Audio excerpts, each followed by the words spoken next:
Hello, friends, fans, and followers. Welcome back to another episode of The More You Know Tracking Deer with Dogs. I am Matt with Tales on Trails Deer Tracking. We're going to talk about scent drift today. I talked about in my broadcast, Tracking Deer with Dogs, What the Hunter Should Know, part one. I talked about, I had mentioned scent drift when I was talking about good and bad scenting conditions, but I didn't get into any detail. I wanted to take a few minutes on this broadcast and talk about scent drift in a little more detail and show you what it looks like when you overlay a couple of track lines. So we're going to use a track line from the last track that Bahroo and I had for the season. It was down Lake Hudson, south of Jackson, Michigan, about an hour south of me. The backstory on this was a hunter shot the deer at 9 o'clock in the morning.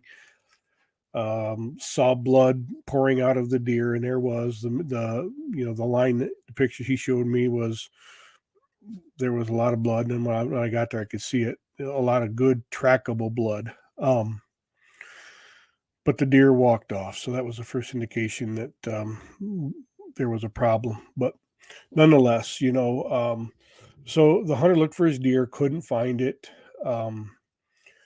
Was very, very confident in the shot, but couldn't find the deer. So he called another local tracker. That tracker couldn't make it because he had to work. So he called me and asked if I could take the track. So sure, I'd be glad to. So I called the hunter and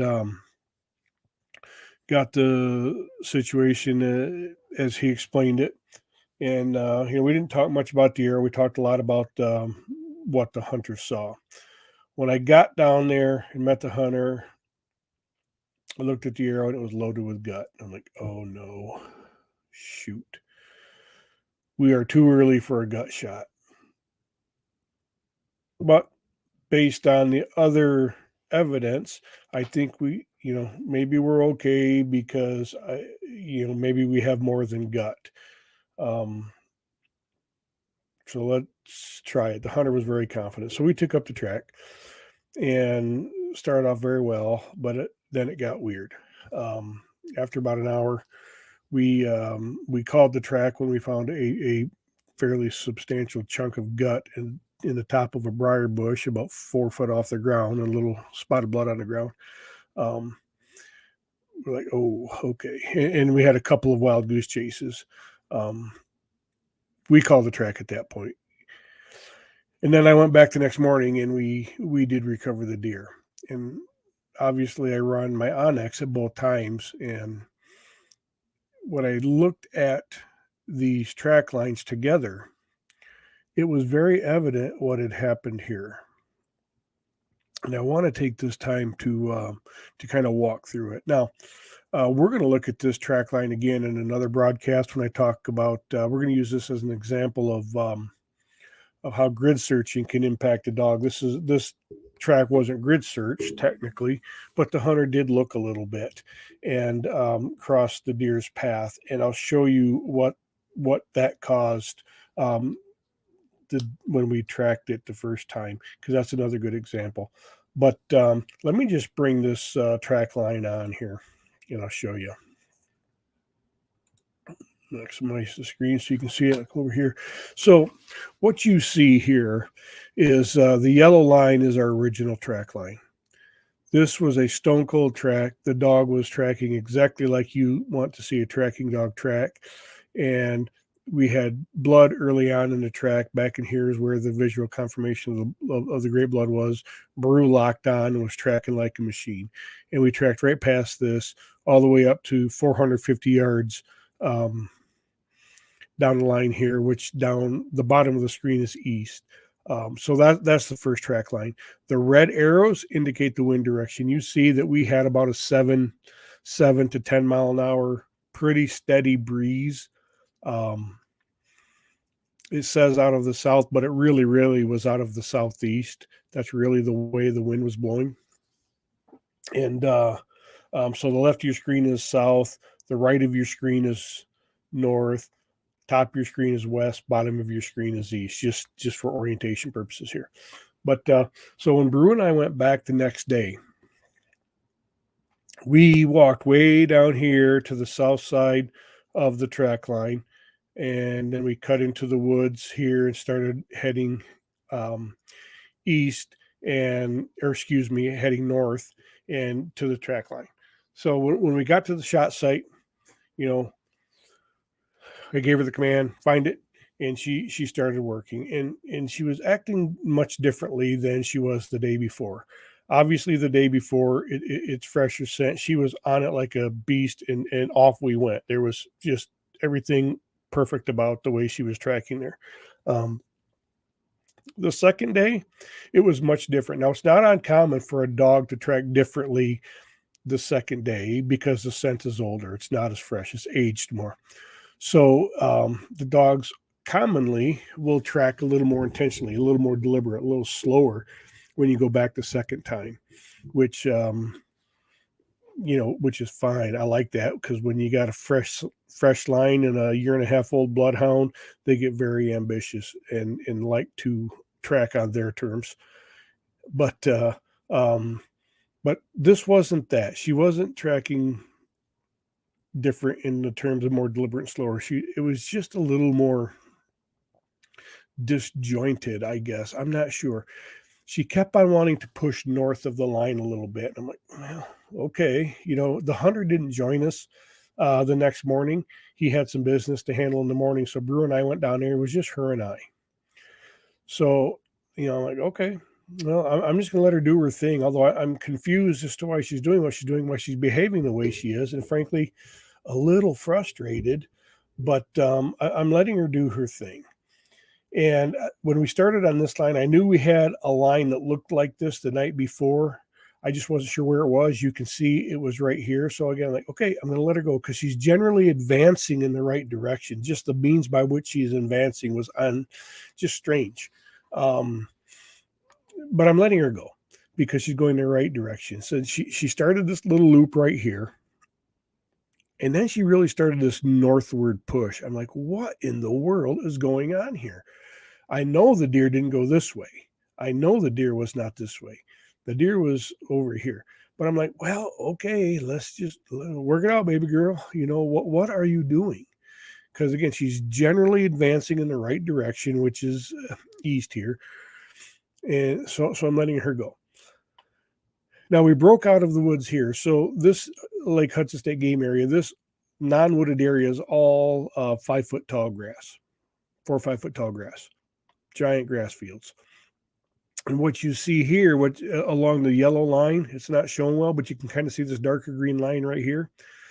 That is a hedgerow that is about 10 or 12 foot wide, but it's low. I could see over it with the exception of areas of taller bushes and things. You could see through it, but it's low.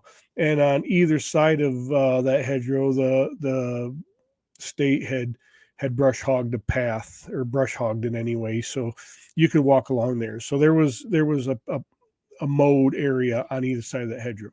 So we broke out into this out of the woods and into this grassy area, and I knew we'd broke out into this grassy area the night before. I just couldn't remember for sure where it was. You see that we were about 50 or more yards north of where we broke into it before. But the minute we broke into this grassy area, boom, Brew's head goes up and she starts air scenting. I'm like, what in the world is going on here? There was no tracking in the sense of, a tracking dog and what she was doing here. She was completely air scenting. And she wasn't air scenting in a frolicking kind of way. She was air scenting and moving because she was smelling something. And it was very strange to me. I'm like, why is she doing this? But I let her go again because she's advancing in the right direction. I knew we had to get back over here to this hedgerow and start working up this hedgerow because that's where the original line of the deer. So I let her go. And the minute we got to where these blue and yellow lines converge, we're back on where we needed to be, where we were the night before. And I looked across this hedgerow and I could see the doggone deer that we were after laying right there, just as dead as it could be. I'm like, what in the world? And that's what she was smelling. She knew that deer. I had no clue that that deer was there. She knew it was there. She knew it was there way back here the minute we broke out of the woods, if not even earlier into the woods. She knew it was there. I didn't. I saw it before her, but she knew it was there before me. Um, but anyway, so we had to cut over through the hedgerow to get to the deer. Otherwise, you see that track line would have led us right there. And look at the wind direction. See, the wind direction is right here, southeast. This track line is is heading northwest, southeast, and there it is. So we got to the deer. I called the hunter. He came. It was a lot of fun. We recovered his deer, and obviously I knew why now what was going on here. She was smelling this deer. But all the while back in here, I didn't know this deer was here, so I didn't know what was going on. Well, look at the wind. So this deer was laying here. Oh, let me mention, I don't believe for one second. It's not that I don't believe it. It just wasn't. This deer was not here the night before. You see how closely we walked to where we found the deer the night before. We walked literally within feet of where this deer was laying when we found it. The deer was not there. I would have seen it. I damn near would have stepped on it. The hunter would have seen it. The dog would have seen it and smelled it. We would have found the deer last night, and I wouldn't be doing this broadcast. The deer simply was not there. What I think happened was, I told you about some of those goose chases. We got past this area where we found the deer very quickly on this track line because Bahroo was tracking very intentionally, very confidently, and very well. We got past this, and we spent most of our time down here off to the bottom of the screen, about 450 yards to the east, and we never went back down here by where we found the deer. So I don't know when this deer got here, but what I believe happened, I'm convinced in my soul that this deer looped back around. I think we pushed it back around, and it ended up here. Now I have no idea when it got there. I have no idea how long it was there. But if we look at it, it was there long enough, 6, 8, 10, 12 hours. I don't know. I don't know actually when it died either, but I know the deer was there and it was there long enough for all of this beautifully aromatic, pungent, gut shot scent to be blowing into the woods. And as this scent blew into the woods, it probably started to swirl and mix up around these around the trees here. All the while the actual dead deer scent is blowing in there, the scent from the original track line is still there. Although it had been raining lightly and visible sign was washed away, the scent was still there. So all of that scent is also being pushed this way. So after I looked at the track line, I saw that I'm like, oh, she was there. Said, okay, yeah, great. But then I looked at the track lines when I got a chance to go back and look at the track line. I'm like, this is exactly what happened. It was very evident what would happen. All of this scent drift was causing her to push way north on this line. Now, so because all of this scent is being pushed here, she had to come over here and work all this out. Now, remember, I don't know this deer is here when she's doing all of this. I'm thinking that my dog is losing her mind, but my dog was not losing her mind. My dog was being brilliant, as most dogs are. It's the handlers, at least this handler, that has got to learn to trust the dog, and that's one of my biggest lessons here. So, all of that sense. So Bahroo had to come in here and work the edge of this and work all of this out. And then once you got in dead nuts in line with the deer scent, you can see that the line became very intentional, very deliberate, right to the deer. But that scent drift, that's all of this is going on, is pushing the scent over here. And this is the effect it had on the dog. So, remember, we talked about air is always moving, whether or not wind is blowing or not, air is always moving. So, let's say, that 7 to 10 mile an hour wind was pretty constant. It wasn't gusty. It was pretty steady the whole time. And it was the very same the day we originally tracked and the day that we found the deer. So the wind was the same on both tracks, and it was pretty constant all night. So you know, if there's no wind, air is still moving. It's moving somewhere. So let's assume it was a calm day, and the wind wasn't blowing, but maybe the air was moving. Would Bahroo have been on this yellow line? Would she have been on the stone cold line of the deer? I don't know. I don't know if she would have or not.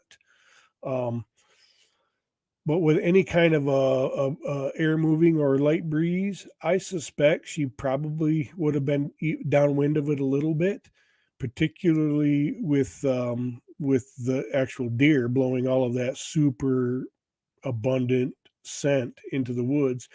My question is, would she have been this deep? I don't know. Remember, wind, the harder the wind, um, the faster and farther it pushes the scent. So I don't know where she would have tracked.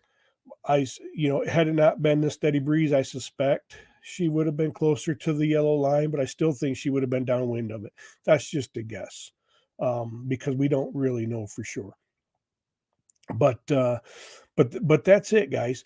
That's the effects of scent drift. So what is a good takeaway for me? The takeaway is a couple of things. For God's sakes, trust your dog. As a tracker, that's one of the hardest things to do, is to trust your dog. Um, the more tracks I get, the more I am able to do that.